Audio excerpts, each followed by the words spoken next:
بینەرانی ئازیز و خۆشەویستی تەلەڤیزیۆنی کۆمەڵا سڵاوتان پێشکەش. خۆشحاڵم کە لە ئاڵلقەیەکی دیکەی بەرنامەی ژیان و خەباتی یاران بە دیداری ئێوەی ئازیز شاد دەبینەوە. ئازیزان، میوانی ئەم ئاڵلقەی بەرنامەکەمان کاک مستەفا بەهمەنی، چالاکی سیاسی و یەکێکە لە پێشمەرگە دێرینەکانی کۆمەڵە. بەو هیوایی کە تا کۆتایی لەگەڵمان بن، سەرنجتان بۆ بیستن و بینینی ئەم و توێژە ڕادەکێشم.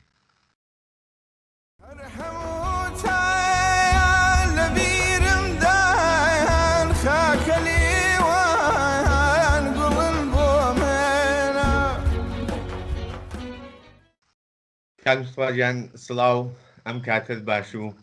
زۆر سپاس بەخێر بێ بۆ بەرنامەی ژیان و خەباتی یاران. سپاس لەوەی کە داوەتی ئەمەتان قبوڵ کردو. ئەمە سپاس ئێوە دەکەم، زۆر سپاس بۆ ئێوە کە ئەمتان داوەت کردو بۆ بەرنامەیە. سپاسی زۆرتان دەکەم. هیوادارم بەرنامێکی بە کەڵکمان هەبێ و هەروەها لە پێشدا پێشەکی ڕێز و حورمەتمان هەیە بۆ تەواوی جەمبەختوانی کۆمەڵ و ڕێ ڕزگاری بەشەریەت. زۆر سپاس دەکەم، بەخێر بیت.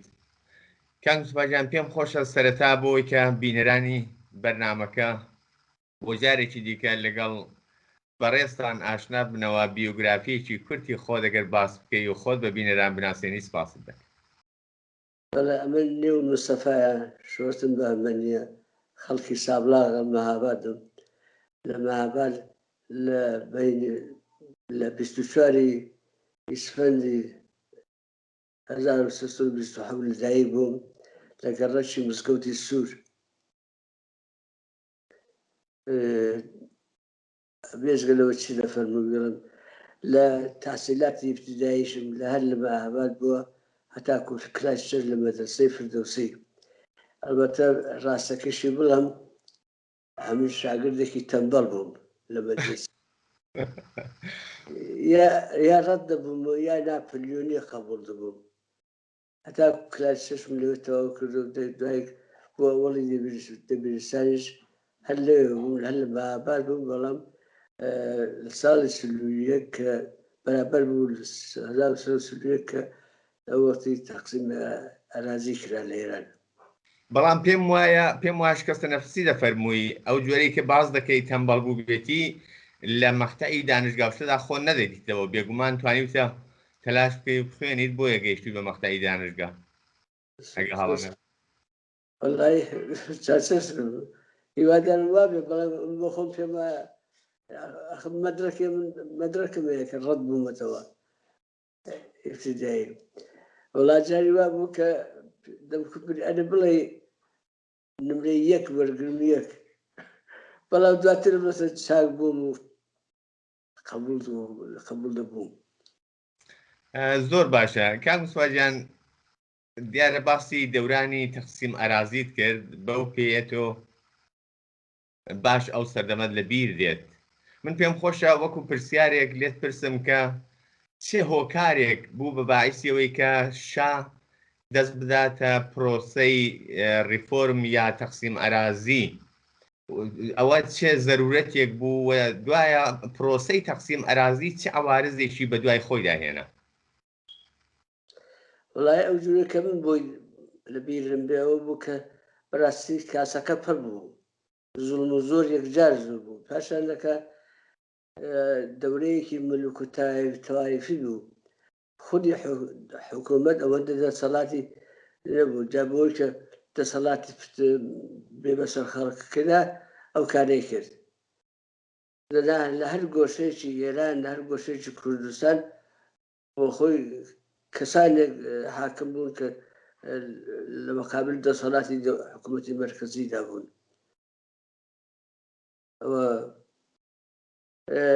تەزاورات لە ساڵی 41 کە شاه ئێلامی تەقسیم ئەرازی کرد، لە زۆر شاران بەتایبەتی لە مەهاباد دەمدیکە خەڵکی دێهاتەکان داهاتنە ناو شار و دەستیان دەکرد بە تەزاورە بۆ پشتیوانی لەو ئیسلاحاتی هەرزیە. ئەلبەتە لە مەقابلشدا بڵم هێندێک ئاغاوات هەبوو بۆ تەنبیهی کەشاوەرزەکان کە ئەو کارە نەکەن، مثلا لە بیرمە کابرای شاخە تەواوی جوتیارەکانی کەشاوەرزەکەی دیەکەی خۆی کۆ کردبوو جێرەی دڕووی پێکردن جێرەی گەنم بەگاوانە بوو ئەو دووری خڕ دەکرد بە خەرچی دێهاتی جێرەی پێ دەکردن ڕاستە لە تەلافی ئەوەی کە زەمینەکانیان لێ ئەسێنراوە لە تۆڵەی زەمینەکانیان لە تۆڵی بیان شکێنێ زیاترڕێ بە قسە خۆیان زیاترڕێوی نەکرد کاک مستەفا ئەو جۆرەی کە باز دەکرێت لەگەڵ ئەوەی کە سوودێکی ئەو تەقسیم ئەرازیە یا ئەو پرۆسە و ڕیفۆرمە لەناوی خۆیدا سوودێکی بۆ هەندێک لە کەسانی بێستا بێ زەوی و زار ئەو کەسانەی کە کاریان ئەو سەردەم بۆ ئاغا و دەرەبەگ و مالکەکان دەکرد بوونە ساحەب زەوی نەفعێکی بۆوانە بوو بەڵام لە هەمان کاتیشدا بوو بە هۆی ئەوەی کە مەجموعەیەکی زۆر خەڵک لە دێهاتەکانەوە کۆس بکەن بۆ ناو شاروە بەو شێوەیە حاشێنشینی شارەکان لەو پرۆسەیەدا زیادی کرد و ئەگەر ئاوا لێکی بدەینەوە تەنانەت دەتوانم بڵێم کە هەر ئەو پرۆسەیەش لەو کاتەوە جۆرێک پێشزەمینە بوو زەمینە سازیەک بوو بۆ ئەسەن ڕاپەڕینی 57 یا ئینقلابی 57 ئەوە تا چەندە واقعیەتەیە بەلای من واقعەتی زۆرە چونچە خەڵک لە شوێنی خۆیان کەم بوون یا ئەو تەقسیمە رازێش کە کرابوو زەمین ئاغا بە فێڵ و تەڵەکان یا بە بەرتیلدان ئەو زەویانەیە کە باش بوو بەراو باش بوو حاصلخیز بوون بۆ خۆی ئەوانەیە کە بەکار ئەرزشیان کەم بوو پێی دەدرا بە ڕعایەتەکان و هەروەها قەرەش کەەوەی دەفەرمووی خەرەکانیش ئەوەندە کاریان نەبوو کە بتوانن بە باشی لێ بژین ئەوە مەجبور بوو کۆچیان دەکرد بۆ یا دەوری شارەکانی یا ئەوکە دەچوو بۆ فەسلی دەچوون بۆ تاران بۆ شارە دوورانە بۆ کوورەخانەکانی ئاجرپەرزی یا لەو شوێنە کاریان دەکرد و وەختی زستان دەگەڕانەوە ڕاست کاک مستەفاجان بەڕێستان دیارە لەو مەقتادا کە دەخوێنن دەچنە دانیشگاوە ئێستا زۆری ماوە بۆ ڕاپەڕین و شتە تەمەنی تۆ ئیجاد دەکا کە لێت پرسم لە سەردەمی دانیشگا و شتەدا بەڕێستان ئایا هیچ جم و جۆڵێکی سیاسی لەو کاتەدا لە ناو دانیشگا لە ناو دانیشتوەکاندا هەست پێ دەکرا یا بەڕێستان خۆتان لە هیچ جریانێکی سیاسیدا لەو سەردەمەدا دیارە بەنهێنی ئەگەر بوو بێکیش بووە بەڵام دەیدیتەوە یان نا وڵا پێویستە بۆ ئەوە جوابی ئەوە پرسیار بدەمە پێشەچێکت بۆ باس بکەم ئەوەیش ئەوەیە کە تەقریبەن لە کلاسی 4 و 5 و 6 دەبیرستان من هەستم دەکرد کە لە دەوروبەری من جوڵانەوەیەکە شتێکەیە ئەویش ئەوە بوو کە جوڵانەوەکە کۆمیتەی انقلابی حیزبی دموکرات بوو ئەوان تەبلیغیان لە دێهاتەکان بەتایبەت لە دێهاتەکان یا کادریان داهاتە نێو شارەکان فعالیەتیان دەکرد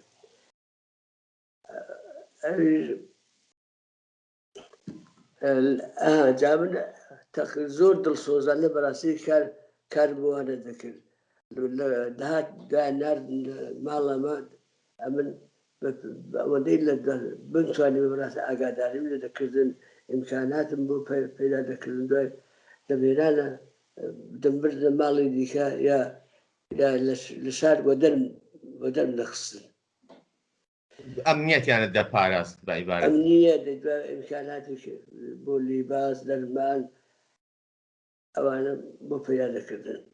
یەکێک لەو کەسانێکە ئەندامی ئەوان بۆ زۆریش پیاوێکی باش بوو هەڵسۆڕا بوو کاک محەممەدی خزری بەشوو بە مەلاخ محەممەدی خزری خەڵکی شاربەران بوو ئەو ئەلالەکە لە خۆشبەختانە ماوە لە سوێد دەژی ئەو داهاتە ماڵەمە لەگەڵ باب نێوانی ناخۆش بوو یەکێک لە هۆیەکانی ئەوەش کە بجەزبی ئەوان بووم بەڕاستی فەزای سیاسی ماڵەمە باب هەلە زوو وەک هەڵسوڕاوی ئیدەیەکی کوردایەتی هەبوو ئەوە لە ماڵەوە باز دەکرا یان لە باب لەگەڵ ڕفەقانی کۆبوونەوشتیان دەبوو هەر کۆبوونی عادیان دەبوو بەڵام دەبوو بە سیاسی و من زۆر لەمان فێر بووم تقریبا بە دوای ئەو ڕێبازی ئەواندا ڕۆشتم بوو بەسشەوە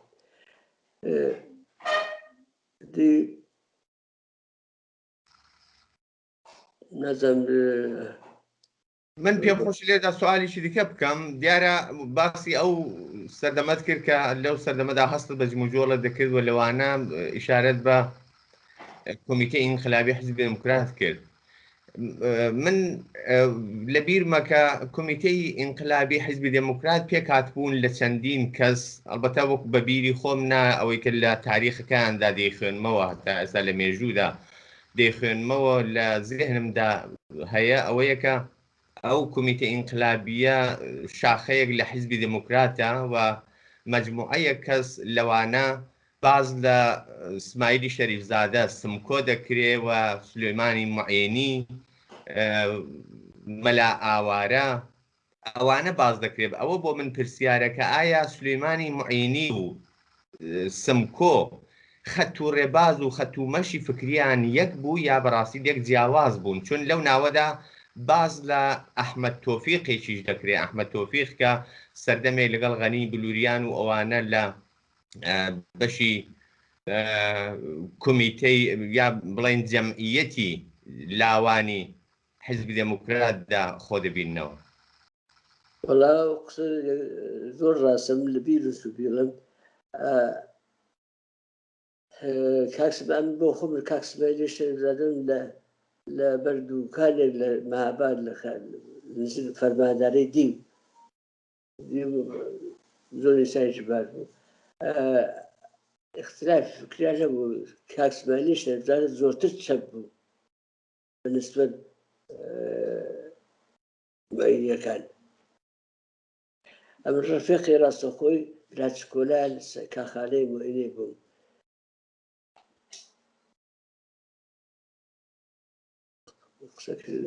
ئەوە جارجار زبان دەگیر داوای لێبوردن دەکەم ناشێشەیەک نییە من داوای لێبوردن لێ دەکەم ئازیەتم دەکەم شێوەیەکی فعالیت ئێوانە ئەوە بکات چیان دەکرد کەسانێک کە هاتووە تارانە دەکرد لە دانشگای تاران شانەکانی دەکردوە زۆر دانیشتوو هەبوو کە خۆیان دەگایان ئەو کەسانە و قسە و باسیان بۆ دەکردن ئەو لە بیرچوو بۆ دڵم ئەمە لە شەشەمی ابتیدایی بوو چوومە دەبیرستان معلمێکمان هەبوو بنەوی کە حەمەدی سەراجی کەویشە لەگەڵمان بوو بەڕاستی دروستە زۆر ئینسانێک لەسەرخۆ بەڵام فەرقی لەگەڵ معلمەکانی دیکە زۆر بوو زۆر بەرخوردی ئینسانی و باشی هەبوو لەگەڵ شاگردەکان ئەو حەمەدی سەراجی وەختی کە من ئەم لەگەڵ بابم ڕێمان کەوتە تاران بابم چوونە مسافخانەی حەقیقەت وەڵاوەدە ئەوەندە پێرەچوو حەمەدی سەراجی هەر بۆ لامان و بابمی کێشاد گۆشەیەک و دەستان کرد بە ئەوەی قسەی خەبەراتی کوردستان چیە خەبەراتی مەهاباد چییە چۆن دەگوزرە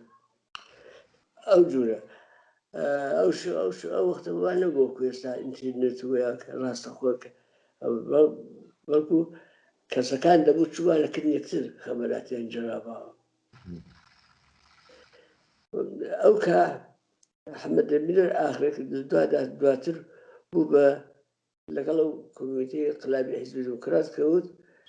هەڵسۆڕای ئەوان بوو نازانم چەندە ئاشنایی یا ئەسەن لە حزوری زێهنت هەیە سەبارەت بەو مەوزوعی کە دوای کۆتایی هاتنی کۆماری مەهاباد لە پرۆسەیەکدا دوو جەریان یا دوو باڵ لە ناو حیزبی دموکراتدا سەر هەڵدەدان یەکیان بە ناوی کۆمیتە مەرکەزی کە دکتۆر قاسملوو لەو باڵەدا لەگەڵ جەمعێک خۆی دەبینێتەوە. باڵێکی دیکەش بە ناوی کۆمیتە ئیجرایی کە ئەم جەمعی ئێستا باسمان کرد وەک مەلا ئاوارە و سلێمان معینی، اسماعیلی شەریفزادە و ئەو بەڕێزێک کە جەنابەت باست کرد، ئەوانە مەجموعەیەکن کە لەو باڵی بەڵێ ئەو سراجیانە لەو باڵی کۆمیتە ئیجراییدا خۆ دەبینەوە. جیاوازی ئەوانە لە چیدایە؟ ئەگەر نازانم چەندە حضور و زێهن بێ ئاشنایی لەو اختلافی ناگەن. والله ئەو وەختێ تێگەیشتنی من لەو حادەیە نەبوو ئەوانە زۆر لێک بکەمەوە، بەڵام ئەوە باسی مەهاباد بکەم بەداخەوە وەختە قازی محەممەد لە داردرا شکستێکی وەزی بۆ لەرێ مەهابادە کەسانێک جوانایەک پەیدا بوو کە تەبلیغی زیدی تورکیان دەکرد یا تەبلیغی زیدی رووسیان دەکرد. وڵا شکستی کۆماری مەهابادیان لە تورکان لە چاو تورکان دەردی یا لە سەدام ستالین هەتا ئاخری پشتیوانی لە کورد دەکرد بەهۆی شکستی کوردان. ئەوە ئەو کۆمیتە ئینقلابیە کە دروست ببوو بە تایبەت ئەوەی کە اسماعیلی شەریفزادەوان خۆیان تێدا دەدیەوە بە ناوی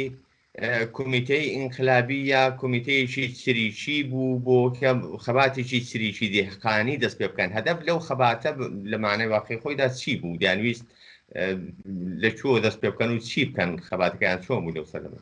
وەڵا ئەوەندەی کە من دەبدی زۆرتر فعالەتەکە دانەویست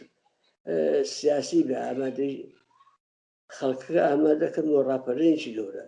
بەڵام بەداخەوە هەم دەوڵەتی ئێران و هەم مەلا مستەفا ئەوانە ئیجازەیان پێ نەدان کە ڕشت بکەن ئەوەندا، هجوومیان بۆ دەکردنە سەر و داگرست و داکوشتن یا تحویلی ئێرانیان دەدانەوە. ئەو ئەحمەد تۆفیق کە باز دەکرێت هیچ ئاشنایەتی لەگەڵی هەیە یا هیچ لەبارەوە بیستووە؟ وەڵام من ئەو لەبارەی کابرایەکی سەرڕۆ بووە زۆر بە دیسیپلین و قانونی خۆیان نەدەجوڵا بۆ خۆی ئەوەی بۆ خۆی پێی خۆی ئەوەی دەکرد و دایانکود زۆرتریش تابعی مەلا مستەفا بوو. بەڵێ هەر بۆیەش ئەو کۆمیتەیە لە عەلەیهی ڕێبەری ئەحمەد تۆفیق زاهیرەن پێک دێ و لە ئیختلاف ڕێبەریەت و شێوەی هەڵسوکەوتی ئەحمەد تۆفیق نسبەت بە مەوزوعات پێک دێت لەلایەن ئەو کەسانەوە وەکو اسماعیلی شەریفزادە و مەجموعەیەک لە ڕفەقەکانی. زۆر بازر هەموو زۆربەی ئەوانەی فەردی بوون گلایان بەڕاستی ئینتقادیان لە ئەحمەد تۆفیق لەسەرەوە بوو. دەنا دایانکرد زۆر کابرایەکی چست و چالاک و زیرەک بووە، زۆر هەڵسۆراو بوو، بەڵام لە عین هەڵداوەشیەوە. زۆر باشە. کاک مستەفا سەرەتا خۆی لەگەڵ کۆمیتەی ئینقلابی شاخەیەک لە حیزبی دموکرات دەبینێتەوە، بەڵام دواتر لە پرۆسەی بەر لە ڕاپەڕینیشدا ئەگە هەڵە نەبم لەگەڵ کاک حەمەحسەینی کەریمی ئاشنا دەبیت. پێشەکەی من لەبیرم قسەکان بڕا ئەوەی کە کوتم بە بۆنەی ئێدامی قازی محەممەد شکستێ بەسەر کۆمە مەهاباد داهات بوو بە هۆی ئەوە کە بەڕاستی بازە کەسێک قەیدیان لە مەبارزان لەگەڵ تورک دەکرد و لێیان دەدان شەڕاز ئەوە بوو کە دوژمناتی بینی کورد و تورکیان دروست دەکرد. یەکێک لەوانە بەڕاستی بۆ خۆ بوو بۆ خۆ کارم کرد لە هیچ خۆڕایی بەیانوم بە کابرایەکی جوانێکی تورک دەگرت و شەڕم لەگەڵ دەکردن، داخی دڵی خۆم بەوە دەڕژ کەەوە زۆر غەڵەت بوو. ئەرەوەڵە دواتر بەوە گەیشتم کەەوە زۆر غەڵەتە و ڕێگای دروستەکەی شتێکی ئاشنایەتی لەگەڵ کاک حەمەحسەینی کەریمی لە دەورانی دانیشتگاوشەدا بەڕێستان ئاماژەتان بەوە کردووە کە هاوکلاسی بوون. هاوکلاسی بوون. ئەم لە دانیشکردەی کەشاوەرزی کەرز بوو، ئەویش لێ بەڵام دانیشتگری کشاوەرزی کەرت بەشێکی دانیشتگری کشاوەرزی ڕزایە بوو ئەم لەوێ قبوو بووناریان بۆ کەرز ساڵی 48 پاییزی 48 بوو یەکێک لە خصوصیاتی ئێمە کورد بە دوای کوردە زۆر دەگەڕێت لە هەیجی تازدا ئەمەش بەڕاستی ئەگەر قوتە قوتم ڕووزان چێ کوردە چێ کوردی چێ دڵسۆزە چەکەنە لەگەڵ کە حەمەسەن ئاشنا بوو ماوەیەکی زۆر هەر سڵاو و مەرحەبای و هاتوچووی عادی بەربوو هەتا ڕۆژێکی لە سلف سرویسی دانیشکده کە نانووسامە خوارد دەستی منی گرت و بەرەو خابگار چوو دەچینەوە وەڵای هێندە ڕۆشتین و بالێکی بۆ کتم شیرن بەهارە شیرن بەهارێکە وەکتم ئەمە زۆرم پێ سەیر بوو بەداخەوە فکرێکە بوو لەنێو بینی زۆر کەساندا کە هەر خۆیان مەسە مابادی هەر خۆیان پێ کورد بوو پێ انقلابی بوو وە کوردی دیکەی پێ غێر انقلابی بوو ئەو فکرە تاسیری لە من کرد بوو پێم وابوو غێری مەهابادەکان شتێک نازانێت شتێک نین بەڵام وەختێک ئەو شیرن بەهارێ پێ کوتم ئەمیر ئاوە دەستم گرت و لە سەر هەتا خۆرە چەند ئاوە پێدا ڕوانی بکتم تۆ شتی وەدەزانی ئەوەندە لە حاڵەدا پێم سیر بوو ئەو شتێ دەزانێت وەڵام یەکجار زۆرم پێ خۆش بوو هەتا گەیشتینەوە خابگا یەک دوو شتی کەشی بۆ کتم زۆرم پێ خۆش بوو ئیدی لەوەڕا کونی قسەمان کراوە سەری قسەمان کراوە قسەمان دەکرد ئەمریکا بەتەنێ بوو زۆر خەڵیاراخەن مەحجوبی ئەو قسانەی بوو پێم خۆت و زۆر شت بۆ ڕوو تەماشام کرد ئەو زۆر شت دەزانێت ئەو بوو کە دەمچێشات چوومە لای دەکرایە بەسەر فەرقی ڕێکخراوی حیزبی دموکراتی کوردستانی عێراق لەگەڵ یەکێتی چییە لەگەڵ مەمجێرە ئەو دەڵێت چی و دەڵێت چیە یا مەسەلەن علەتیش ئەو شکستانەیە کە بەسەر کورد داهاتووە جوڵانەوەکانی کوردستان چییە وەڵا دادێریشی کاکە شوێنێکمان دادێنەوە دەچوینەوە ساعەتها لەسەرەوە قسەمان دەکرد و حاڵی نەبوون سەوەکو مامۆستایەک دەرسی دەدام ئەمە ئەوە نەزانێ زوێەکە و بنێوێ چێ ڕستەی شکاند نازانم دیوتەنە دیوتە ئەو زوێ بەڕاستی ئەوەی بۆ هێنام کە زۆر پڕمەحتەوا بوو زۆرشتی لێفردە بوو داهاتی باس بە باسی ئەوە کە یەکەکە ئەو جوڵانەوەی جوڵانەکانی پێشوی کورد بۆ شکاوە یا ئێرە بۆ تێکشکا بۆکای چ بوو یا فەرقی مەسەلەن حیزبی دموکرات و حیزبی تووتە چییە یا حیزبی تووتە لەگەڵ چریکی فیدایی فەرقیان چییە یا ئەمە فەرقمان چییە بەدوێ چۆن بین لەبیرمە زۆر ساعتها فکرم لەوە دەکرد ڕۆژ شەوێکی ساعتی 2 شەو بوو لەبیرمە مەسەلەیەکم واتە پێش بە فکری خۆم مەعزەلێکم هاتە پێش هەستام چووە ساختمانەکەوی هەڵم ساندوو لە خەوتم بەگاکە ئەو پرسیارەمەیە ئەوی بەبێ ئەوەی کە بەڕاستی ناڕەحەت بوو بڵێ تبا بە 2 شەو هەموو خەڵک نووسن ئەتۆ چییە خۆ ڕۆژ دەبووە زۆری پێ خۆش بوو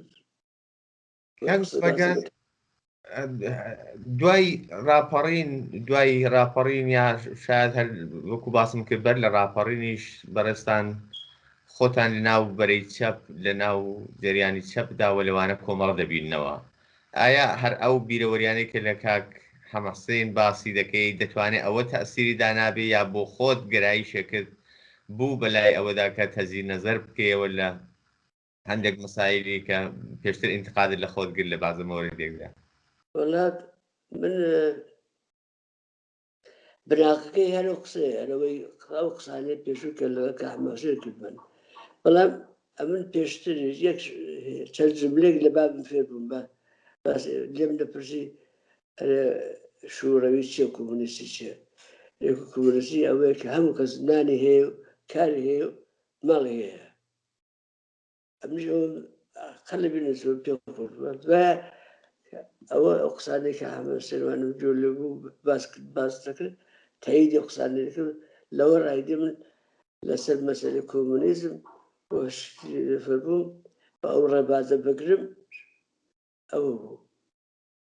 بە قایمتر و سوورتر بوو کارەوەش ئەو ڕێبازش من لە کۆمەڵە دەدیتەوە ئەوە بوو کە ئیدامەمدا دام لە ڕسمەن لەگەڵ هیچ ڕخراویشی دیکە نەبوو بەغێرش کۆمەڵە کە ئەویش لە ساڵی 1970ەوە کە وەختی ڕێکخراوی بەنێ کۆمەڵی شۆڕەژێر نەبوو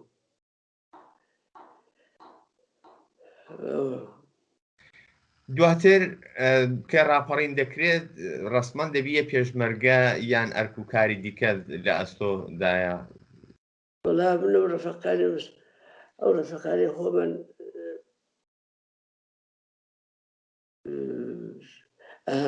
ئەوەی کە دەمنی لە تەزاورات و لە بەشدارەکە تەماشا هەرەوە ڕەفەقانی خۆ ئەو ڕەفەقانی کە کە حەماسێن و ئەوانە بوون لەوە بوو کە دەتوانم بڵم لە ساڵی 56 من ئەمەلەن وەک پێشمەرگەی کەڵ سوورا وازم لە شغل و کاری خۆم ئەمەلە هێناوم بەنێو مابووم بەڵام ئەمەلە نەماوم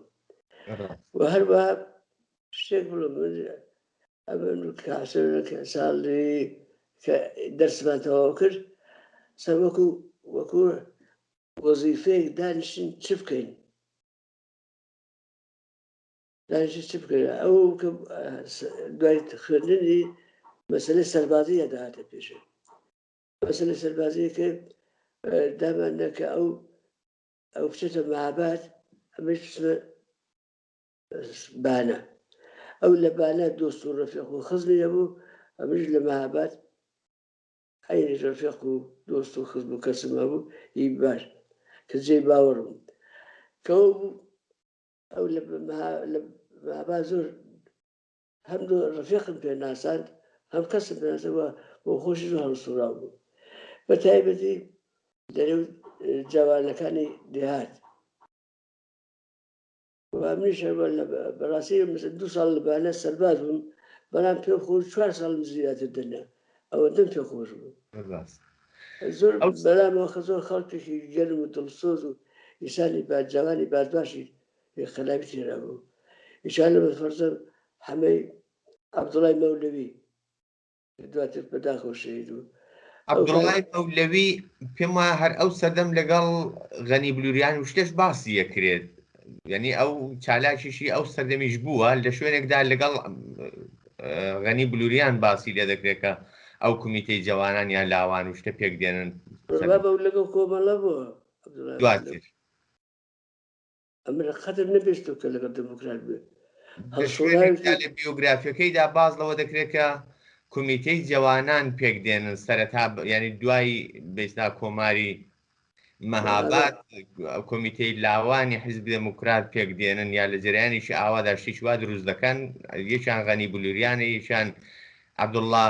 مەولودیە کە ئەوانە هەردووشیان لەگەڵ جەمعێکی دیکەش کە هەمویان شاخەیەکن یا بەشێکن لە حیزبی توودا پێشتر ئەوە عەبدوڵڵای مەولەوی دەڵبم مەولودی نییە ئەوەی کە مەولەوی یا مەولودیە مەولەوی مەولەوی کە بەداخۆ لە شەڕێک لە ئەربەبا شەهید بوو یادی بەخێر کاک مستەفاش وەکو ئەو جەمعە لەو ڕفیقانەی کە ئەو دەم ئێستا بەنهێنی کاریان دەکرد وە کۆمەڵ ئێستا عەلێنی نەبووەوە هەر یەک بەناوێک و بەناویشی خوازرا و لە مەنتیقەیەکی کوردستان و ئێران کاریان دەکرد جەنابیشتان ئەو پرۆسێتان تێی کردووە ئێوە چیتان دەکرد یا بە چ ناوێک و لەکوێ ڕەستۆرانتان وڵات ئەنجومەنیشمان دروست کردبوو لە مەهاباد ئەنجومەنی خەلاوی ناوەکان دوو درێژ لەبیرمەوە بەڵام لەو ئەنجومەنە فعالیەتمان دەکرد و بە شوێنێکیش بوو کەسانی چەپ بێناوێ خوانێتی وردمە قسە و باسێ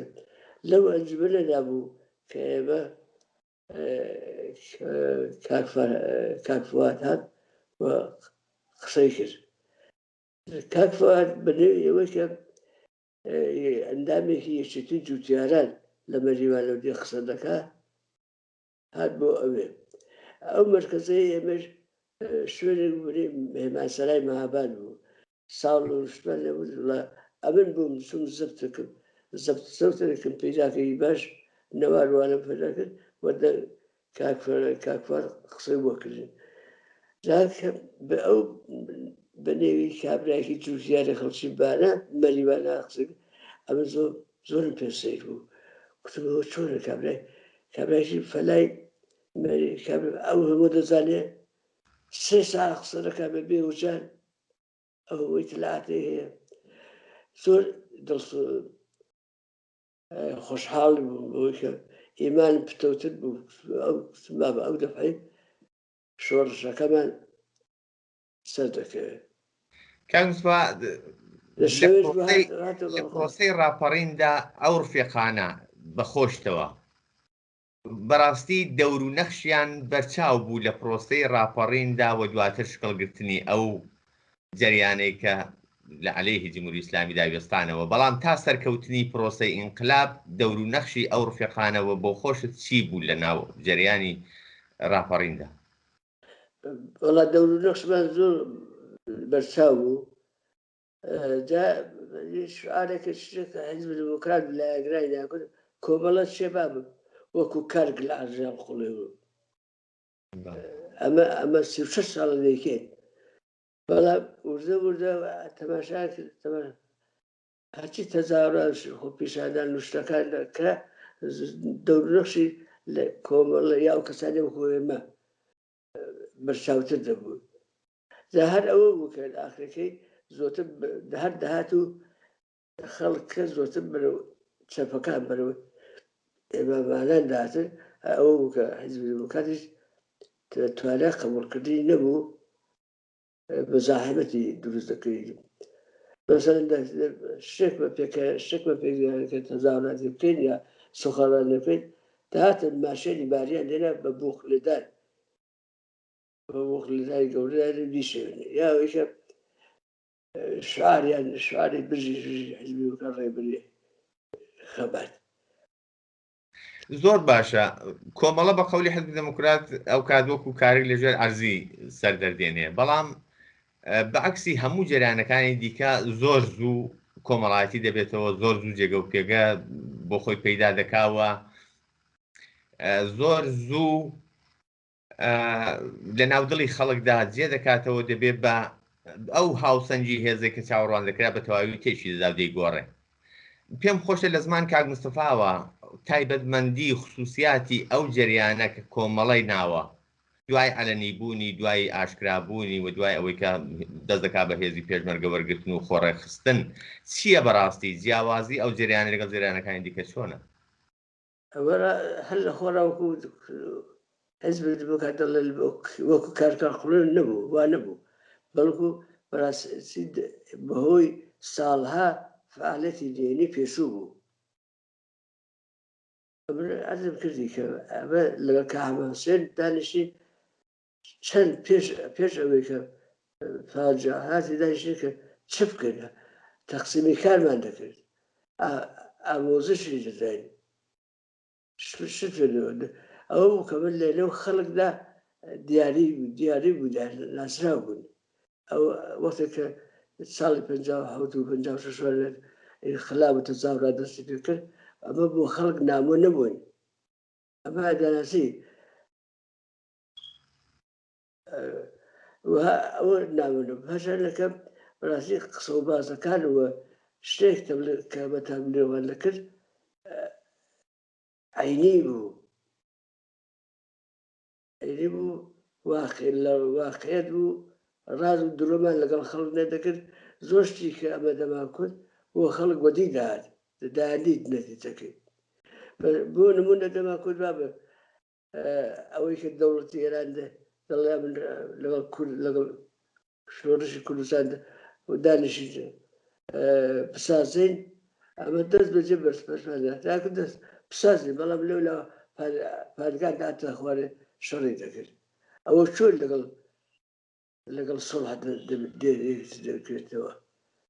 تۆ دەوڵەتی لەلایەک باسی سڵح دەکات لەلایەک ئەرتەش و جاش و پاسایی دێنە نێو شانی شەڕی دەکردێت یا بۆ شارەکەی دەکرد ئەوە خێتانە بوو کە بوو بەهۆی کە زۆرتر خەڵک ئەو جوانانە بێن بۆ لای کۆمەڵەوە ئیمان بە ڕێبازەکەی بێنن لە زمان کاک مستفاوە ئەگەر چەند پێناسا یا تایبەتمەندی کۆمەڵە و پێشمەرگەی کۆمەڵە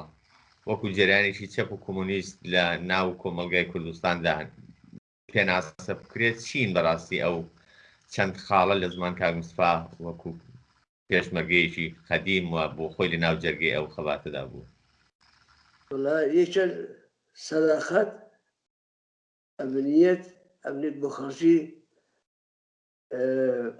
ئەخلاقی باش بۆ خەڵک زۆر مهم بوو کەمە وەخت و بێوەخت دەچووی لە ماڵە خەڵک ئەمە ئینسانێکی دایان پاک بن خراپ ئەوە خەڵکە مشەوانەیە بەلاوە مهم بوو ئەوە ئەو شتە بەلای ئێمەوە زۆر بوو خۆشبەختانە زۆر بوو کە بە دڵێکی ئاوەڵاوە ڕایان دەگرتین لە ماڵان دەماینەوە هەروەق لە عینی هەڵدەکرد لە ماڵان دەماینەوە دیهاتەکان دەماینەوە ئەمە قسە و باس تەبلیغی خۆشمان بۆ دەکردن ئەو تەبلیغەکان لەگەڵ ئەو ئەخلاقان لەگەڵ کردەوانە یەکتی دەگرتەوە کاک مستفا تا کەی پێشمەرگە بوو ینی هەتا پرۆسەی پێشمەرگایەتی وردە وردە دەوڵەت هێرش دەکات ناوچە ئازادکراوەکان دەستێنێتەوە شار و دواتر دێیەکان و ناچار هێزی پێشمەرگەی کۆمەڵە و جێرانەکانی دیکەش دەچنە ئەو دیوی کوردستانی باشوور کوردستانی ئێران تا ئەو پرۆسەیە بەڕێستان هەر پێشمەرگە بوو ماوەیەکی زۆرتر دوورتریش هاتوو عێراقش هەر خۆم بە پێشمەرگە دەزانێ بە ئەوەی کە فەقەت شوێنەکەمان گۆڕدا بوو هەر خۆم بە 15 ساڵیش بوو لێرە بوو زۆر زیاتر لە کوردستان هەڵدە سۆرا بوو فعالیەتم نەکردو دەیداوێت لە جەریانی هەڵسۆرانەوەدا بریندار بوو نەخۆش کەوتم کەسێکی پێشمەرگە بەڵام دواتر تقریبا 12 ساڵێکە بەهۆی بەدرەفتانێک لەگەڵا کردم وازم لێنە وەختیش لەگەڵ جەماعەتی کاک عەبدوڵڵا بووم یعنی دوای جودابوونەوە یا ئینشعابی جەماعەتی کاک عەبدوڵڵا بەڕێستان لەگەڵ ئەوان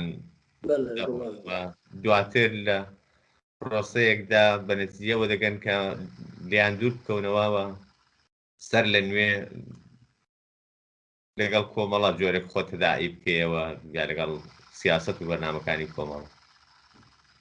وڵام ساڵ بووەوە کە ئەگەر ڕامگەڕنەوە لەگەڵ کۆمەڵە بمەوە کۆمەڵە متعلق هەر بە ئێوەمانان بوو بەڕاستی ئێستا هەر ماڵی ئێوە خاوەن ماڵن شکی تێدا نییە ئەوەی کە ئێستا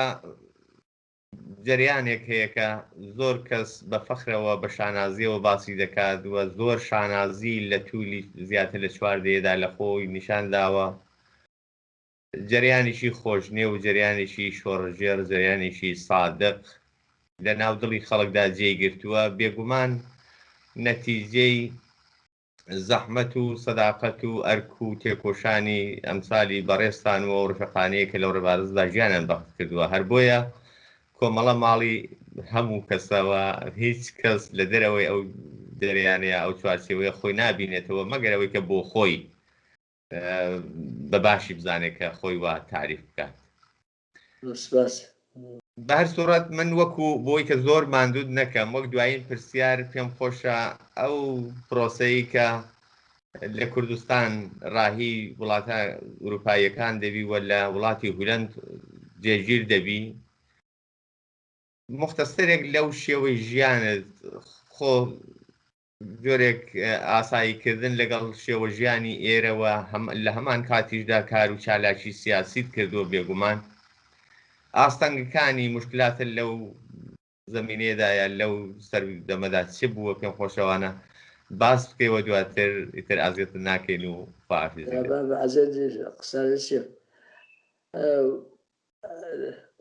مشکلێک بۆ من لێرا بوو مەسەلەی زمانە خۆش کە بۆ ئەگەر لە کوردستان فعالیت بکەی کوردی بزانێ زمانەکەی بزانێ ئەمن مەسەلە گیر و گرفتێکی گەورەم کە هەبوو مەسەلەی زمانەی لێرەکە پتەوێ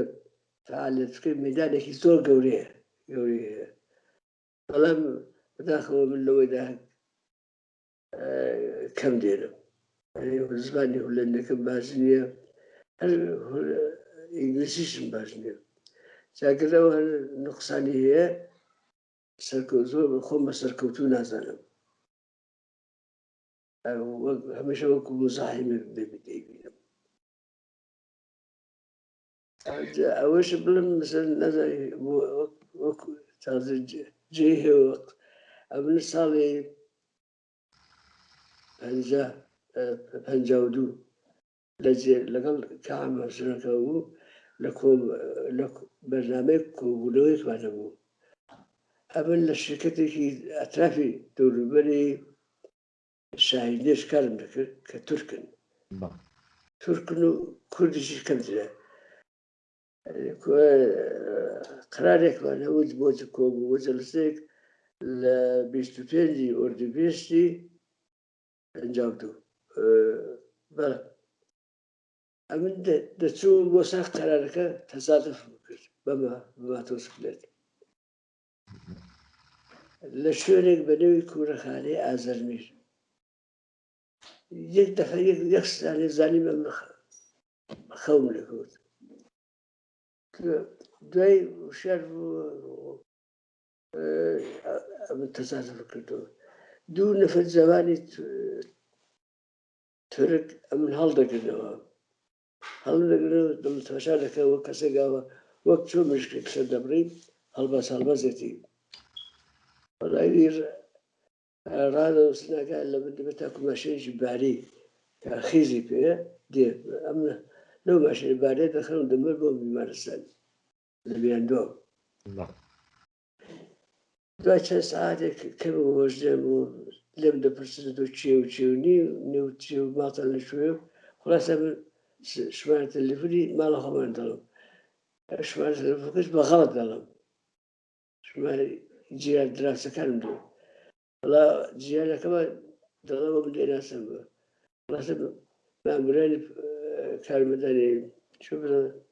بیمارستانەکە ڕاهنمایی دەکرد بۆ ماڵێ خلاصە سعاتی دەوباری بام بۆ دایکم دێ لێرە ئەمن بیمارستان دەبین ئەمن بۆ خۆم وام لێ هاتبوو کە خۆم نەدەناسێەوە وەکو پرزانێک کە چاوێک و لوتێک و خەتێک لوچی ئاوە بلاتەوە ئەگە بۆ خۆم لە ئاوێدا خۆم دی بۆ خۆم بەڕاستی ئەویش دوای سەرۆش ئەگە خۆم دی تاشە بۆ خۆم لە خۆ تۆقیم چێ دا سەیرەوە بکە ئاوە لاتبوو هەموو دلارەکەم شکابوون وەکو بە مشار بیا بڕێ و دلارەم شکاوە شێولەکەم شکاوە کەپۆم شکاوە جەمجەمەم شکاوە هەتا هات بۆ ڕووبەژەم هەر ئەمەلیاتی ئەوە تەرمیمی نەکردەوە یعنی ئەو تەسادفە ئاسەوارەکەی هەتا ئێستاش دەتوانین بڵین لە جەستە ماوە ئەرە وەڵاستاش نزیکە 50 عمل کراوە ڕەفیقی خۆشم هاتبوو لەسەر سەرم بەڵام ناناسی بووەوە حتى كهمسني نصيبه جا لازم أو بريندار بنو بحسابي فعالتي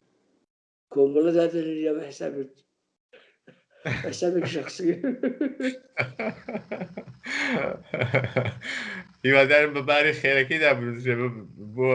چالاکی بۆ کۆمەڵە و فعالیت بۆ کۆمەڵەدا بنووسرێت دیارە بۆ خۆت باشترە و سەردەمە دەزانی لە هەر حاڵدا زۆر زۆر سوپاس کاک مسواجیان زۆر خۆشحاڵ بووم بەشداری بەرنامەکەم جێگای ڕێزی بۆمان هیوای تەندروستی زیاترت بۆ دەخوازم ببوورەکە سپاس کە بە وەزیەتە جسمانیەوە داوەتی ئەمەتان ڕەت نەکردەوە و بەشداری بەرنامەکەمان بوون سەرفەرازتان کردین هیوادارم ساڵ هەروە بەردەوام و خبراک و ساحح و ببینین زۆر بە شانازی دەزانمەوە کۆبوونەوەیە ئەو بەرنامەیە سەرکەوتوو بن هیوادارم لە برستان نەسەر ئەگەش بەرنامەی واتانم ئاگادارم کرد بێگومان سەرفەرازمانەکەی خۆشحاڵمان دەکەی زۆر سپاس بۆ بەشداریت و کات و ساتێکی خۆش سەر چاوەکەم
خۆشەویستان ئەوەی کە پێشکەشتان کرا و توێژێک بوو سەبارەت بە ژیان و خەباتی کاک مستەفا بەهمەنی